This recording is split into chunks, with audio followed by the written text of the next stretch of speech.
कभी सोचा है हमारी थाली में जो खाना आता है उसका सफर कहाँ से शुरू होता है। ये एक बहुत ही कमाल की कहानी है जो एक नन्हे से बीज से शुरू होती है। तो चलिए आज इसी सफर पर निकलते हैं, मिट्टी से लेकर हमारी मेज तक।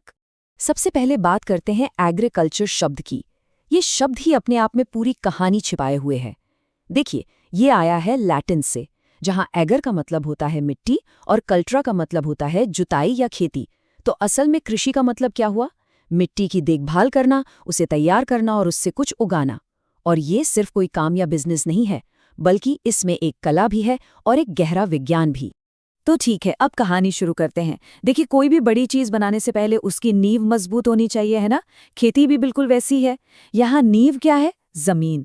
सब कुछ यहीं से शुरू होता है, जमीन को तैयार करने से। और ये पहला और शायद सबसे जरूरी कदम है। तो सोचिए, एक भी बीज जमीन में डालने से पहले किसान को सबसे पहला काम क्या करना पड़ता होगा? उससे मिट्टी को तैयार करना होता है। इस प्रोसेस को कहते हैं जुताई या अंग्रेजी में टिलेज। इसको ऐसे समझिए कि ये मिट्टी को नरम करने और कह सकते हैं सांस लेने लायक बनाने जैसा है। अब जुताई का मतलब सिर्फ मिट्टी को ऊपर नीचे करना नहीं है। नहीं, इसके पीछे पूरा साइंस काम करता है।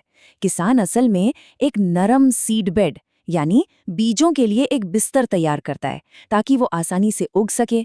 मिट्टी को ढीला करता है ताकि जड़ों तक हवा पहुंचे, वो सांस ले सकें। और हाँ, सबसे जरूरी, उन अनचाहे मेहमानों यानी खरपतवार को हटाता है जो हमारी मेन फसल का खाना पानी चुरा सकते हैं।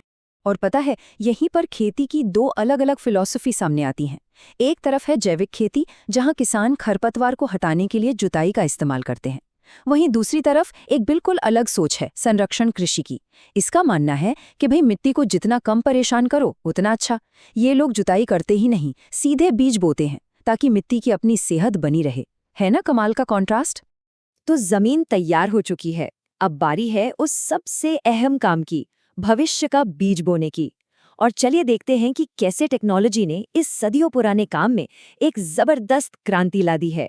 सोचिए, पहले जब हाथ से बीज बोए जाते थे तो क्या दिक्कत आती होगी। कोई बीज ज्यादा गहरा चला गया तो कोई सतह पर ही रह गया, कोई बहुत पास पास गिर गए। तो इसका हल क्या निकला? हल निकला ये शानदार मशीन, सीड ड्रिल। और इसने सच मानिए खेती करने का पूरा तरीका ही बदल कर रख दिया। ये मशीन तो एक स्मार्ट किसान की तरह काम करती है। सोचिए, ये एक साथ कितने काम करती है। पहले तो ये बीजों को लेकर चलती है, फिर जमीन में बिल्कुल सही एक बराबर गहराई पर एक लाइन बनाती है, फिर हर बीज को नाप तौल कर सही दूरी पर उस लाइन में डालती है और आखिर में उसे ऊपर से मिट्टी से ढक भी देती है। ये सब कुछ एक ही बार में। कमाल है। और इसका सीधा मतलब क्या है? हर बीज को बढ़ने का एक बराबर, एक फेयर चांस मिलता है, जिससे पैदावार अपने आप बढ़ जाती है। तो बीज तो अब जमीन में पहुंच गया, लेकिन कहानी अभी खत्म नहीं हुई है। असल में असली काम तो अब शुरू होता है। अब वक्त है फसल को पालने पोसने का, बिल्कुल एक बच्चे की तरह, क्योंकि उसे भी बढ़ने के लिए सही देखभाल और सही पोषण चाहिए। तो किसी भी फसल को अच्छी तरह से बढ़ने के लिए मुख्य रूप से 3 चीजों की जरूरत होती है। ये 3 चीजें हैं: पानी, पोषक तत्व यानी न्यूट्रिएंट्स और सुरक्षा। चलिए एक एक करके इन तीनों को समझते हैं। सबसे पहले उठाते हैं पानी को। अब पानी देने के भी 2 बहुत ही स्मार्ट तरीके हैं। एक है स्प्रिंकलर सिस्टम, जो बिल्कुल बारिश की तरह काम करता है, फुहारों से पूरे खेत में पानी छिड़कता है। और दूसरा है ड्रिप सिस्टम। ये तो एकदम सर्जन की तरह काम करता है, पानी की एक एक बूंद को सीधा पौधे की जड़ तक पहुंचाता है। तो सवाल उठता है कि इन दोनों में से बेहतर कौन सा है? ये इस बात पर निर्भर करता है कि ज़रूरत क्या है। स्प्रिंकलर एक बड़े एरिया को जल्दी कवर कर लेता है, लेकिन हाँ, इसमें कुछ पानी धूप और हवा से भाप बनकर उड़ भी जाता है। वहीं दूसरी तरफ ड्रिप इरिगेशन, ये पानी बचाने में चैंपियन है। ये पानी की बर्बादी को लगभग ज़ीरो कर देता है। इसीलिए जहाँ पानी की कमी होती है, वहाँ के लिए एक वरदान जैसा है। ठीक है, पानी का इंतजाम हो गया। अब बारी है भोजन की। और यहाँ भी हमारे पास 2 रास्ते हैं। एक है जैविक खाद, जैसे कि गोबर या कंपोस्ट। ये मिट्टी के लिए एक हेल्दी स्लो कुक्ड मील जैसा है, जो धीरे धीरे पोषण देता है और मिट्टी की सेहत को लंबे समय तक सुधारता है। और दूसरा रास्ता है रासायनिक उर्वरक का। इसे आप एक एनर्जी ड्रिंक समझ सकते हैं, जो पौधे को तुरंत फास्ट न्यूट्रिशन का बूस्ट देता है। और अब बात करते हैं फसल के दुश्मनों की। सबसे बड़ा दुश्मन है खरपतवार। अब ये खरपतवार क्या बला है?